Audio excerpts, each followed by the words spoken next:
Here we go, guys. Caitlyn and Morgana back on the cards here for Viper and Lehens. We'll see if they can make it work this time around. CV Max spent the majority of his time talking to his bottom lane duo. I hope he had some wise words as to what went wrong. I mean, there was definitely 2 or 3 obvious mistakes with when people walked up, where the Black Shield went. So there are things that could be adjusted about the 2v2, and it has been a winning matchup in the past. Let's talk about the one adjustment. Again, 9 out of 10 champions same. The Olaf comes in. Let's talk about why they didn't draft Olaf in game number 2 and why they do draft it in game number 3. They tried to get some magic damage from somewhere, and the jungle was the result. They went for the Nidalee because it gave them magic damage. Note, they do not have magic damage in this comp unless they go Wit's End on Chovy. It's not going to be any real huge magic damage here. So at the end of the day, it does give them a 1 damage profile. Against true tanks, that sucks. If it's going to be AP Gragas, it's already going to be damage from Cuvée. There probably is going to be no true tank. And the Olaf is much more reliable about how much early game pain he can act. So you do get the advantage of sticking the mid game better. We're not getting to the late game 2 days ago or today. We had a lot of 20 to 30 minute finishes. Therefore, they can hit their win conditions early enough. 1 damage against no true tanks may not be a true consequence, but it makes sense why they tried the Nidalee, but now they fall back on the Olaf. Definitely a good point, and it's very important, right? When people see this draft, they're going to be shaking their heads. Like, what are they thinking? You know, is this just stubbornness? But it seemed like CV Max and the rest of the Griffin boys were very confident that they can win with this composition, you know, change up one thing in the Nidalee to the Olaf, but then make it work from there. I'm excited to see if they can do it. Would definitely make things very interesting and perhaps force Gen.G to pick something different. Adjustments are small. Both teams known mostly for chill and farm and then team fight. And it's a very bold thing to do that against Griffin, but Gen.G didn't need to. They were able to stick the landing. They lost 1 crucial fight from ahead, but the sins of the early game eventually meant that the second one stuck. Crown had a great engage and the game ended. So see how the table setting is here for game number 3. I'd love to see the pace go up. I'd love to see some LPL-esque bloodshed. Just doesn't seem to be the Korean way. Crown here, back on the Lissandra, saying, hey guys, this isn't just a pick into Akali. It works against Zoe, and especially Aurelia. Did it work against Zoe? That's what he's saying. That's not what we saw, but that's what he said. Had a chance to talk to Crown after the series 2 days ago. Was asking him about the Rise build, because he went for the Rylai's there. He also had the Spellbinder for some extra Nikes. And I said, is that something you picked up from solo queue, or is it a Crown special? He said, that one's all me. So he's definitely someone who thinks about the game a different way. Famously, when there was picks in the meta he couldn't play, think of Syndra in 2016 Worlds, he would play the champion extensively in solo queue to know how to play against it, rather than to learn it and pick it up himself. So he's always played 4 to 5 champions at once, but if you can always make it work, then apparently you can go very far when it comes to his double World Championship finals. Fly came in and said, hey, I'm the mid laner now. Crown had to take a big back seat. I know everybody was kind of sad for him, as he's one of our more expressive pro gamers when it comes to showing his disappointments. He has the earring, he has the flair. He's definitely had the up moments. He was our 2017 Spring MVP. We love the best of Crown, but it's so long ago, Valdez. Again, I haven't seen Crown pop off in that way for the better part of a year and a half. It was 2017 Spring, the last time that Crown was in the conversation for top 2. He looked really, really good in that last series. He's coming off a game-winning moment, so let's see if Crown can flex on Griffin in game number 3. See a more in-depth look at this mid lane. Of course, Chovy has not backed, and he is pretty low, and Haru looks like he wants to take advantage of this. He has the control ward. One play from Crown can make it work. There's the flash, and immediately he's gone. First blood goes to Crown in the mid lane, just like that. Man, Crown and Haru making it work like 2017 Spring. These guys were 1st and 3rd in the MVPs there because they combined to really accentuate the pros of both and minimize their flaws. Deadly stuff on the engage, and Gen.G on the board first. Oh, made it look so easy, too. Just that Aurelia Not looking as good after having some help from Haru. The focus was down in the mid lane, but it doesn't look like Haru cares about that bottom lane this time around. I meant to say bottom lane the first time around, so. And Gen.G be this gauntlet monster again, 2 years in a row. They have won the gauntlet. They come in and you take enough time and Haru says, thank you very much. Picks up the kill. If you take any longer, the Predators popped earlier, Tarzan comes in. There's a potential 2 for 0 to the side of Griffin, but not when it's as clean as the side of Gen.G was able to pull off. All junglers know that the difference between half a second, maybe even a quarter of a second at times, can be the difference between one of your lanes living and dying. And Tarzan, he's having flashbacks now. What if he was there just a second earlier? What if they lose this game and go on to lose the series?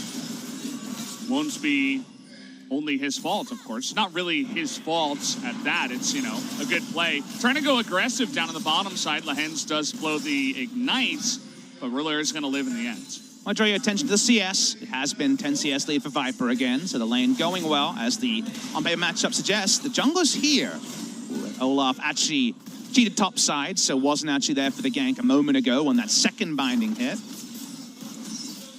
Lehens 2v2 laning on Morgana, despite a lot of victories in the champion. It's been pretty poor. He has a lot of 2v2 deaths on this pick. Was much better in team fights, but never could do that in the previous game. As Tovi's looking to take aggressive trades, but is a level down on Crown. Yeah. Remember, when you die that fast, you are going to have your summoners, because even if he wanted to use his flash, he wasn't going to be able to use it and live, because he was just stunned from beginning to end. So Tovi still does have his ignite flash, at least, to continue being aggressive in the lane.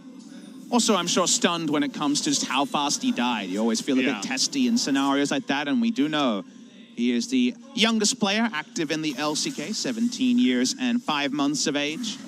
To his credit, has been very poised in high-pressure scenarios before. The only time I've been worried about Chovy was when he was subbed in for the series against Jin-Air that crucially Griffin lost and cost them first place. Was subbed in, played Zoe, and looked really off his game in game number 3 of that series.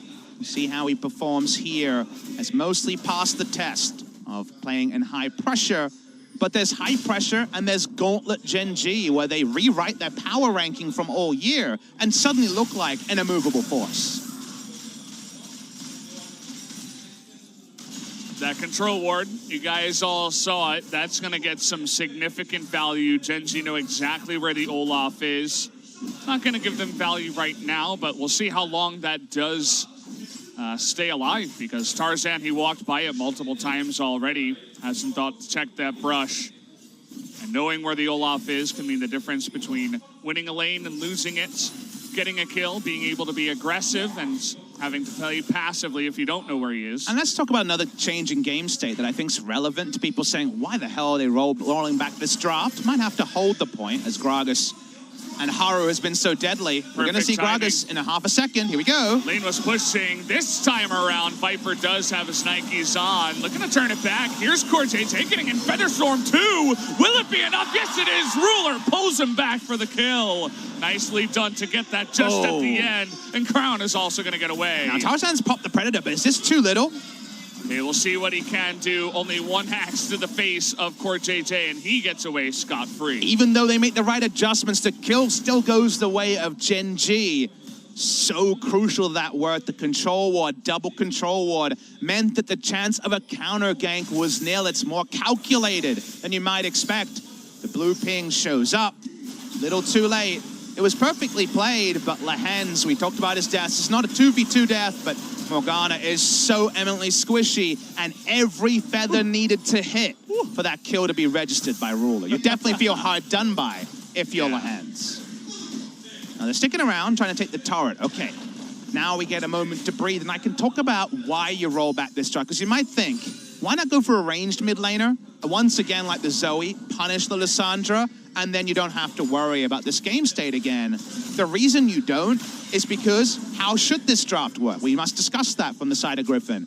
Morgana Kate, double ranged, pushes in and takes the turret of Xayah Rakan, one of the few lanes that can have priority on Xayah Rakan, and then Aurelia hits the side lane, this time with Ignite. 131 Aurelia, very, very famous, can rotate into enemy jungle and get picks with her E as well.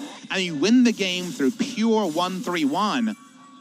Problem is, they never got that first turret in game number 2 and got dictated to. They feel like if you don't make the mistakes in the 2v2, you'll get the turret, you'll get the Aurelia first in a side lane and win from there. However, another successful Haru gank, and maybe it's just a replay of game 2, and that game state doesn't happen a second game in a row.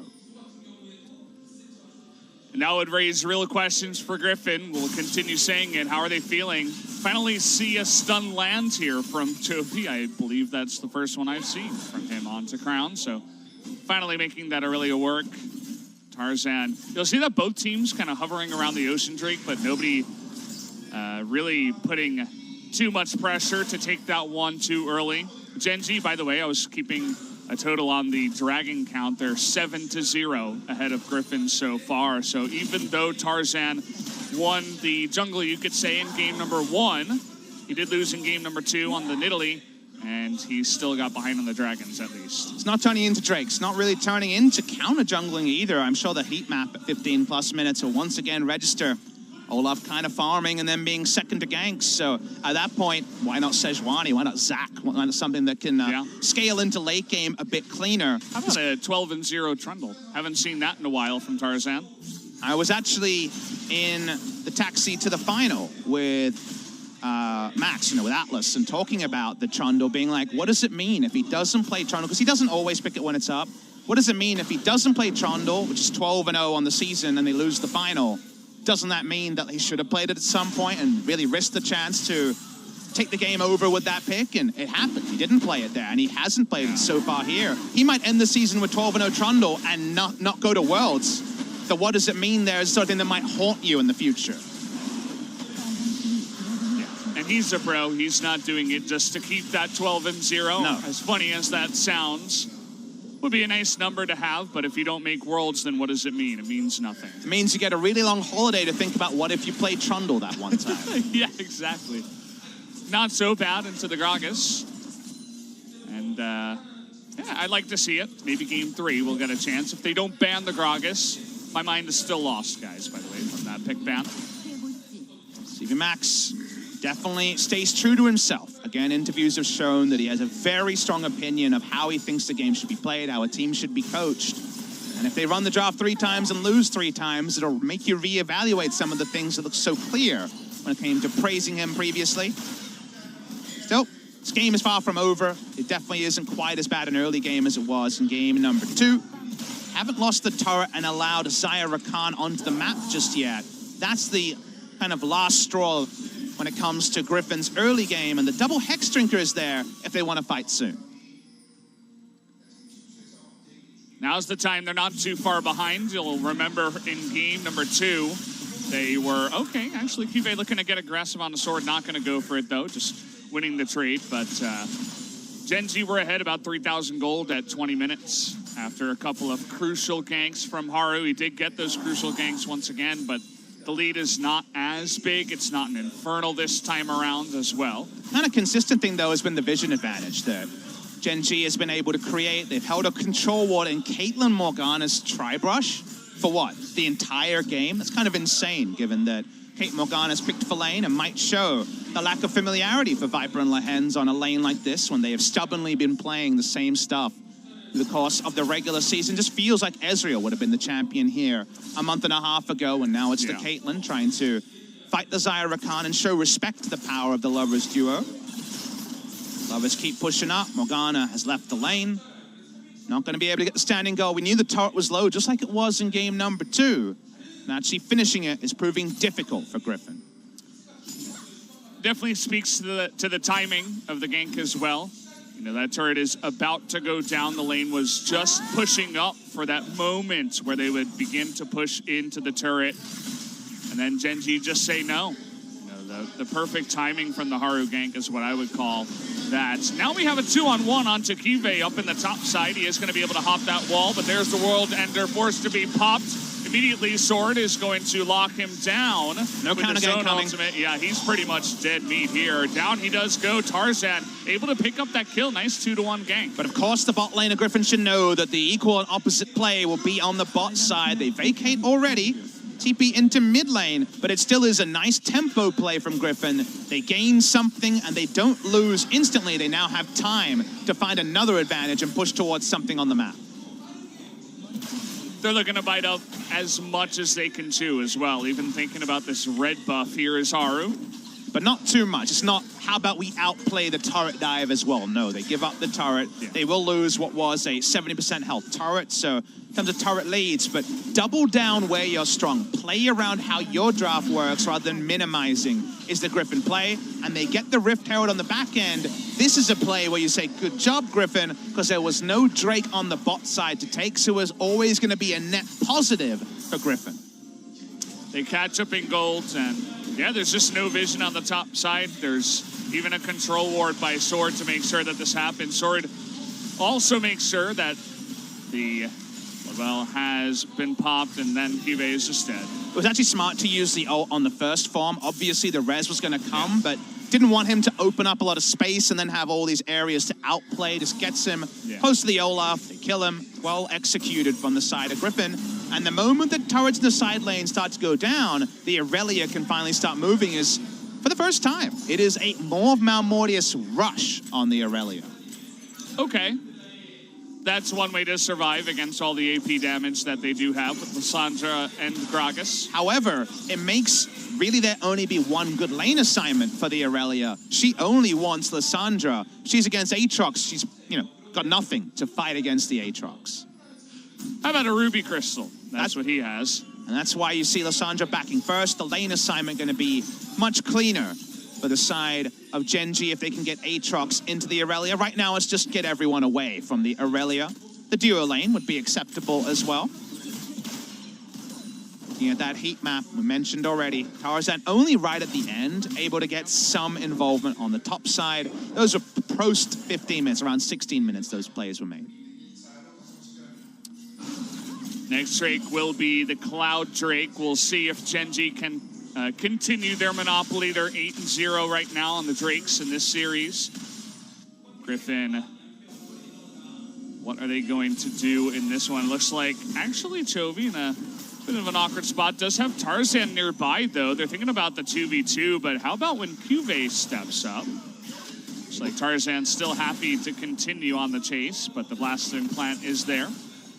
All about the next levels by the side of Griffin. What I mean by that is, okay, definitely not Lissandra into Chovy because of his item choice, but Griffin knows that as well. So if they can be ahead of the play and catch something like Core JJ and Haru in rotation to gank Aurelia, you can take advantage of the predictable lane assignments. So always the chance to outplay, even if the options seem limited. Another deep Rift Herald.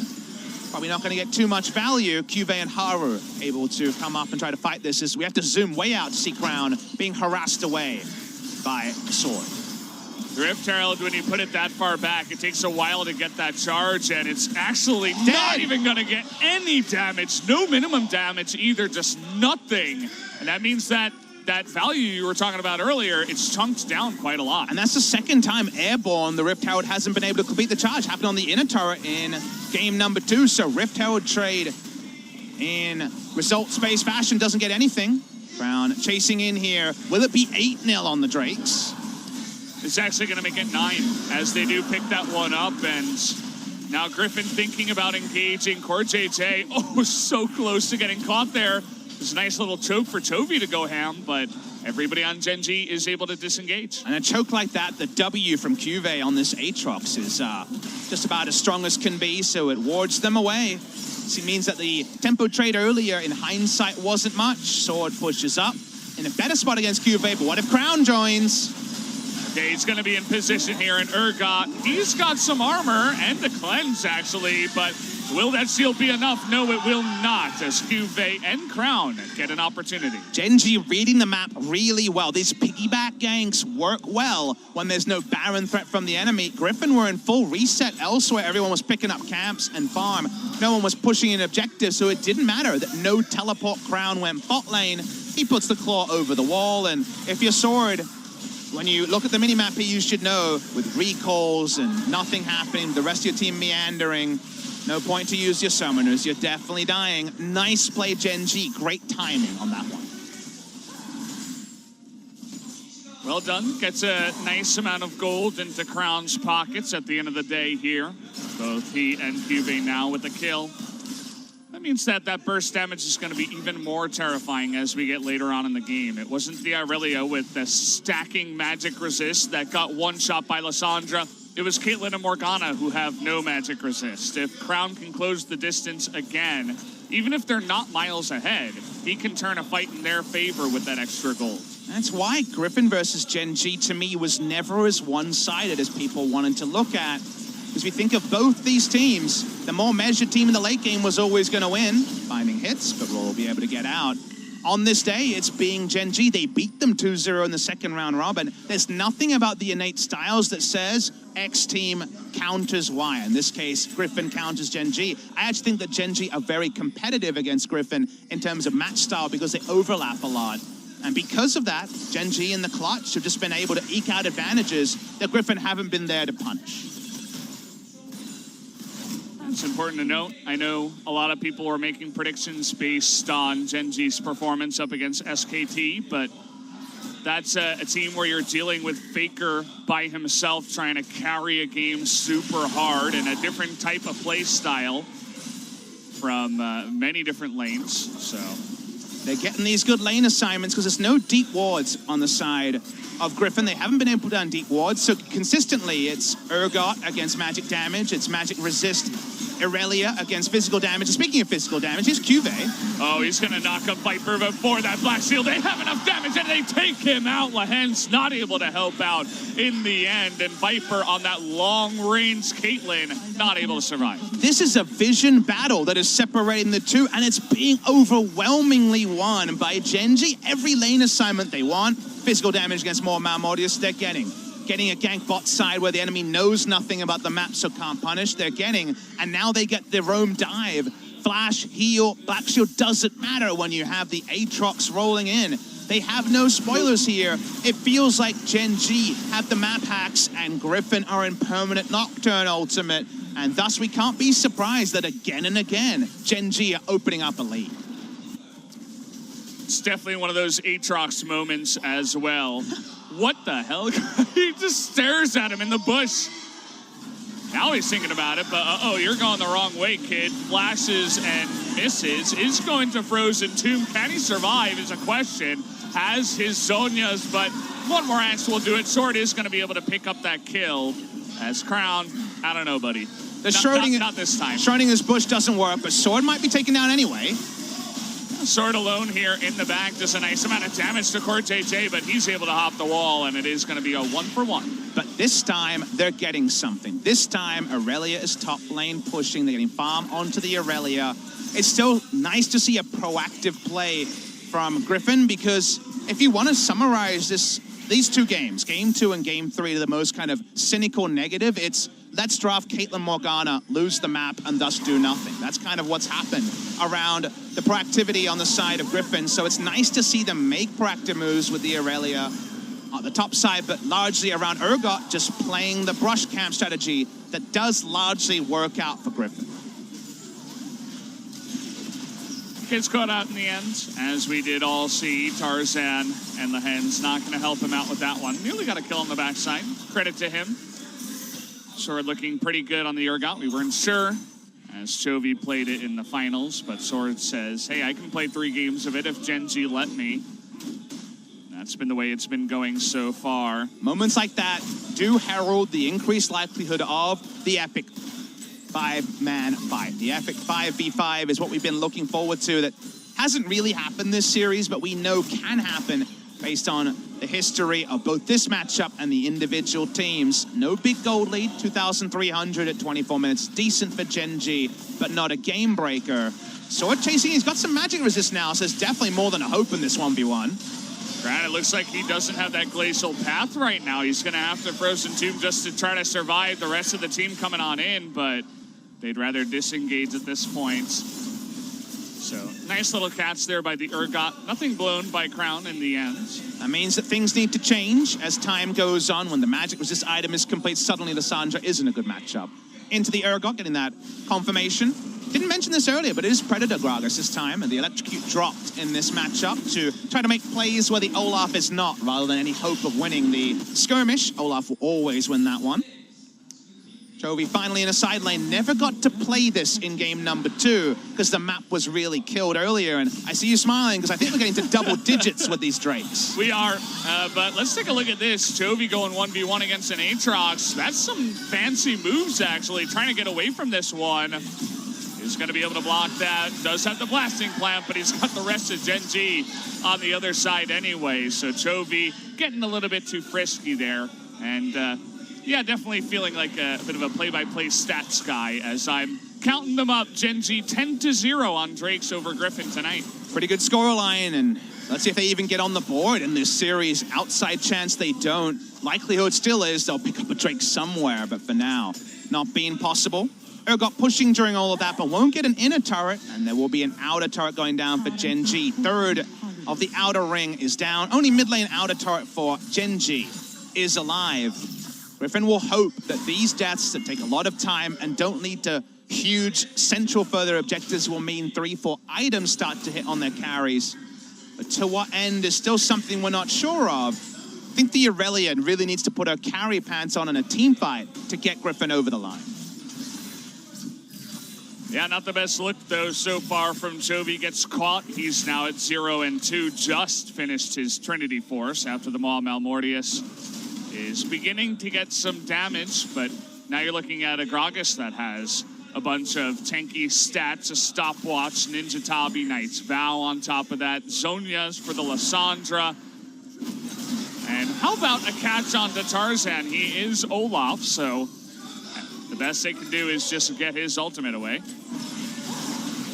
What this all means. Okay, Lahen's gonna face check here up against Lissandra. I know you've got a black shield, but that's not enough. Juve behind Viper here. Viper forced to flash, but will it matter? This is a world-ending guy and a double kill in the jungle at the same time. Only Chovy is gonna survive. Sword is over here as well. Up against Cuvée, is gonna get the kill in the end. Credit to Sword. He's playing solo queue. He wants to carry his team, but the rest of his team is not letting him. Yeah, it's a 3-for-1 and the smite is down, so even though the kill feels good, they have to go over control wards. Will they be able to catch the Baron health? 4,000. Will it mean anything? The first thought is no, but Sword is full health.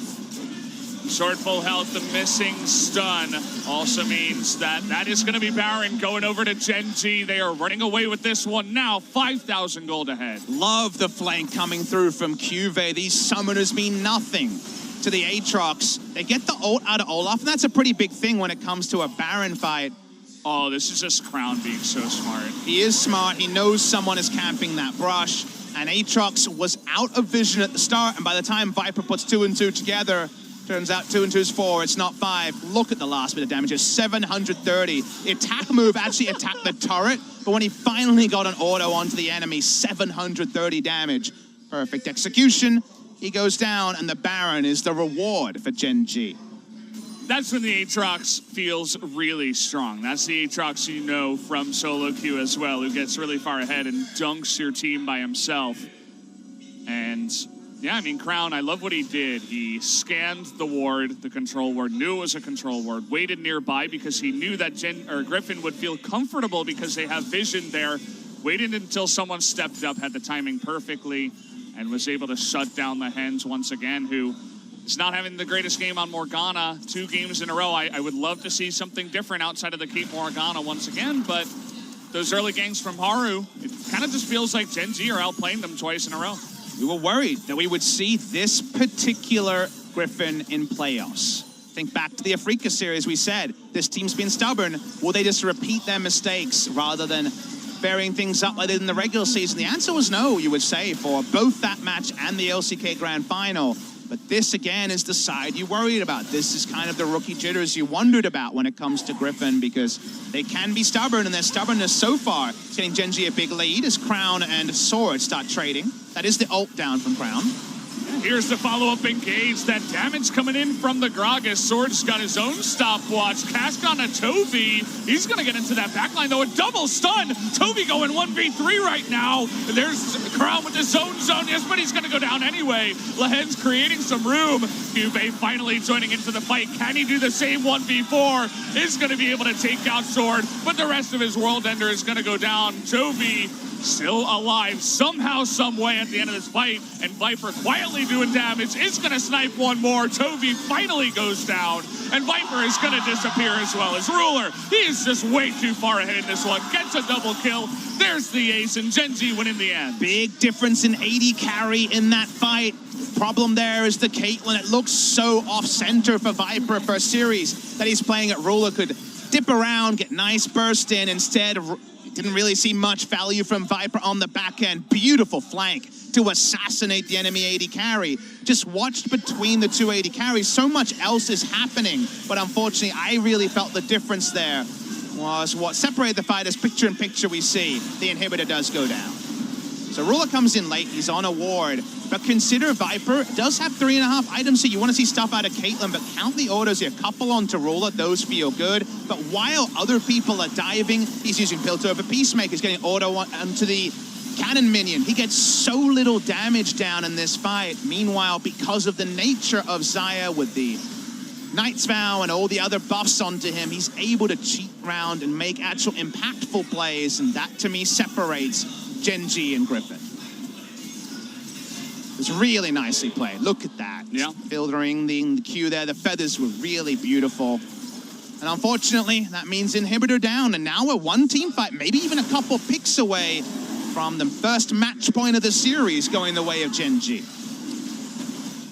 Definitely looks favored to Gen.G at this point. 11,000 gold ahead. That's the damage you were talking about, all those feathers specifically, and he was never really in danger. Look at the difference between the 280 carries. 2,000 gold. Again, Ruler is ultra fed at this point, but the positioning was there. And you might say, well, the enemy did over 3,000, but it's 2,200 different. You're seeing most of the champions did 2,200 damage in the entire fight. That is a huge difference between 80 carries. Also, just a reality of Caitlyn around 3 items compared to when she once again spikes at 6, when you really feel the benefit of her range. So unfortunate difference there means that Gen.G now have a 12,000 gold. They kind of out of nowhere. You blinked a couple of times, you move your head up, and we've been focused on the mini-map and, of course, scoreboard and the fights. Now you look at the top scoreboard, and it reads very favorably for Gen.G, and all those Drakes mean that when the Elder spawns, Griffin have to go for that lose-lose, where even if they get the buff, it's just a denial. 11 Drakes, by the way. This Gen.G are just upping the tally. Chovy, this time, it looks like he's the guy that's trying to carry his solo queue team, as the laning phase wasn't the strongest from him, I would say, up against the Lissandra, but he has been performing here in these late game fights. So Griffin, this time, if they can hold on, let's see what they have. You mentioned 6 items for Viper, but Gen.G, they know the timers as well. They know when this Irelia and Caitlyn combo are going to begin to pop off. They're going to want to get that Elder and Baron, try to end the game, and go on to game 5, or rather 4, from there, and just end this series. And I just want to talk about the fact that Ruler has his Bloodthirst, just so, 1 item ahead already, you're like, uh-oh. Consider also what else Ruler has. He has Knight's Vow from Gragas and Zeke's Convergence from Core JJ. And we have an Ardent Sensor and Black Shield coming through from the side of Griffin. It doesn't compare. This is really a lot of extra utility strapped onto Ruler, who already was in the lead. Now even a Shirelius, so that last auto does connect. Yeah. So much extra for Ruler, and he's 60 CS up, 5 kills up. Feels like Ruler is pretty much set up to hit 10 kills, win the MVP, and put us into match point for Gen.G. The Griffin Dream got them into 2 match points against KT Rolster, and now Worlds is feeling pretty far away. You're on the precipice of match point as Griffin. How do you dig yourself out of this hole? Can CV Max contain himself, contain composure after this game, which certainly looks like a loss? Gen.G just waiting for that moment. Griffin now at this point just have to play ultra passively. They know they have no vision, already an inhibitor down, a Baron about to spawn. I don't think there's any way you can really challenge that. But a Baron into Elder, into turrets and inhibitors, most likely means the game. They're trying to take back some vision here in their jungle as they know that a couple of members are missing. Tarzan, look at him get bursted by Cuvee. They're fighting on his terms. He's not using his ability as a gap close. He's using to nuke people. Look at Viper scratch the Aatrox. It's like using Scratch in Pokemon. It doesn't actually do any damage. Well, this is going to be a free Baron. It seems like we can't see the health bar. Yep, there it is. Smite comes in, and the Xayah ends up picking it up anyway. Down it goes, and just about as free as you'd like for Gen.G. 3,000 gold, or 13,000 gold ahead. Yeah.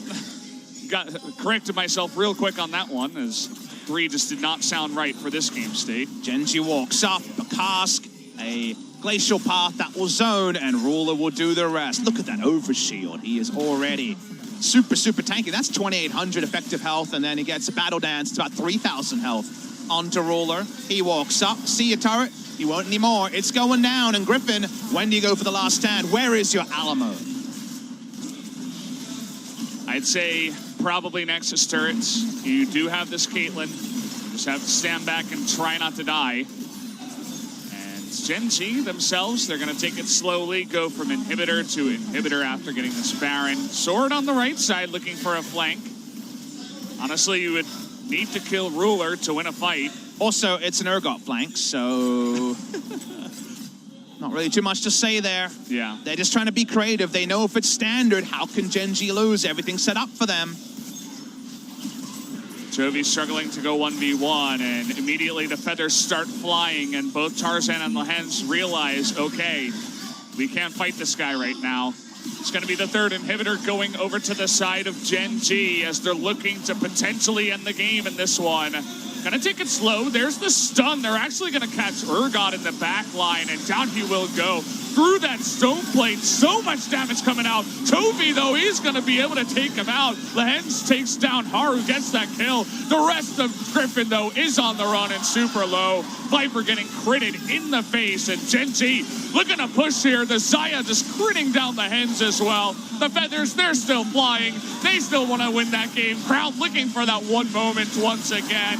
But the autos go on to the Nexus, and Gen.G are on match point. Slow and steady, Gen.G get over the line when you needed to make percentage plays, when it's all about the little trades. Trade something for nothing, trade something for something more. Gen.G came out ahead. The vision was the big winner for them this game, where even when they stepped too far, there was nothing that Griffin could take.